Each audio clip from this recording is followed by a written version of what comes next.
suis un peu désolé pour le retard, c'est juste que je suis en période d'examen, donc j'ai pas pu faire une vidéo aussi rapidement que je le voulais, donc je la fais aujourd'hui. Et je la fais surtout parce que c'est une paire dont je vais me séparer et sûrement à l'heure actuelle elle est déjà chez mon ami. D'ailleurs je lui passe le bonjour, c'est Mathéo, c'est un de mes abonnés qui me suit depuis très très longtemps. Il était à la recherche une paire que j'avais, du coup j'ai décidé de lui vendre, donc c'est pour ça que je vous la présente en vidéo. C'est pour moi un dernier souvenir de cette paire. Donc voici la boîte, hein. C'est une paire de Retro 7. Donc comme vous pouvez le voir sur ma casquette, c'est les Raptors. Donc voici la Retro 7 Raptor. Franchement, c'est une chaussure qui m'a réellement surpris. Déjà, je vais vous expliquer pourquoi.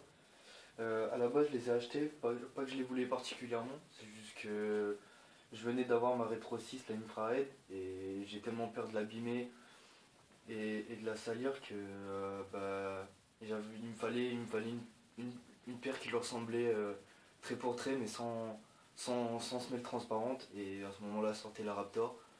Et c'est une Retro 7 toute noire avec juste un peu de couleur, un peu, un peu dans le même style que la Retro 6.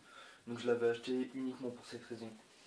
Et au final, j'en ai été super super content, même si je les ai pas forcément mises beaucoup, mais bon, c'est pas grave, mais je pense que Mathéo lui aussi, il en sera super satisfait.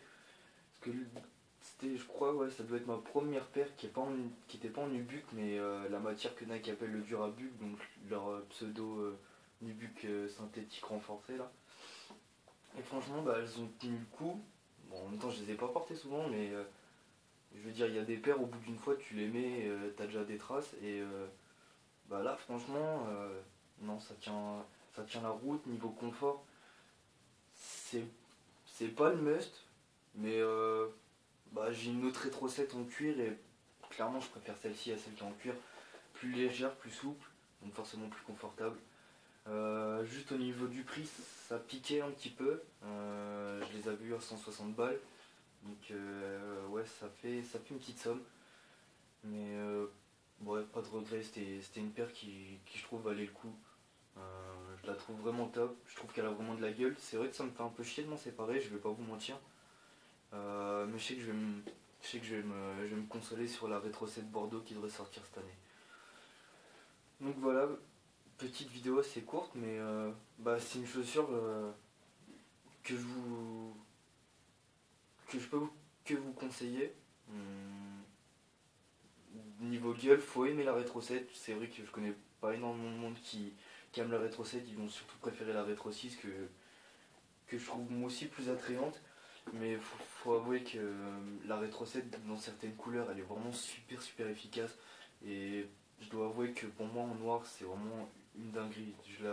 Que ce soit la Raptor ou même celle qui était sortie dans le Golden Pack. J'adore, même la Bordeaux d'ailleurs tout simplement. C'est une chaussure qui passe super bien.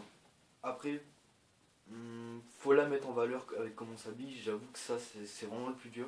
C'est pas de mettre la chaussure, c'est vraiment de la sortir correctement.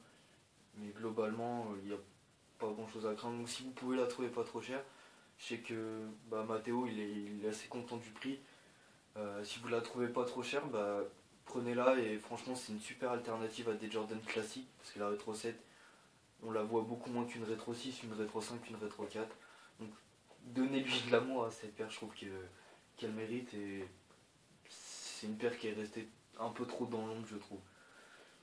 Donc voilà, le seul petit inconvénient, si, mais faut en parler quand même, c'est que le Durabuck noir, c'est super salissant. Il suffit que quelqu'un juste vous frôle, même pas forcément mettre vraiment le pied dessus, mais quelqu'un vous frôle et c'est directement une trace. Moi j'ai eu de la chance, j'ai réussi à les préserver, mais c'est pas forcément le plus simple et c'est relativement chiant quand ça arrive une fois, deux fois, trois fois, surtout si c'est dans la même journée.